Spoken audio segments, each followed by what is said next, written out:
நிலாவா? நான் வரல. நிலா நிலா ஓடி வா. ஐயோ ஓடி போகாதே. ஓடுவேன், ஓடி போய் இந்த சோபா மேல ஐயோ ஏறி உட்கார முடியலையா? மேல ஏறு, ஜம்ப் பண்ணி ஏறு. முடியலப்பா, நீ ஏத்தி விடு. ஒழுங்கா சாப்பிடு நிலா. ஆ, பேட் ஹேபிட். சரி கொடுங்க சாப்பிடலாம். நமக்கு சோறு தான் முக்கியம் பிகிலே. குடு குடு, சாப்பாடு குடு. என்ன இது நல்லா இருக்கு? ரைஸ் பொன்னி அரிசியா? ஏன்டா இதுலயே சாப்பிட்டு பழக. எதுல? இதுலயே சாப்பிடு. அட ஒரு 4 பருக்கு கீழே விழுந்துருச்சுப்பா. அதான் அதையும் எடுத்து சாப்பிட்டு இருக்கேன். ஏன்னா ஒரு பருக்க கூட வேஸ்ட் பண்றது எனக்கு பிடிக்காது. இந்த சாப்பாடுக்காக எவ்வளவு பேர் கஷ்டப்படுறாங்கன்னு எனக்கு மட்டும்தான் தெரியும். ஆக்சுவலா திருவள்ளுவர் வந்து சாப்பிடும்போது ஒரு பருக்க கூட வேஸ்ட் பண்ண மாட்டாராம்.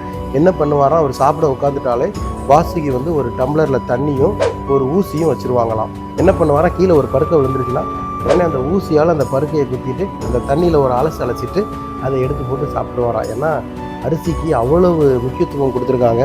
ஸோ உணவை வீணாக்காதீர். அதானம்மா நீ சொல்லு, அப்போ கேட்டுக்குவாங்க. ஆமா, உணவை வீணாக்காதீங்க. அப்புறம் என்ன எதனா பேச வைக்காதீங்க.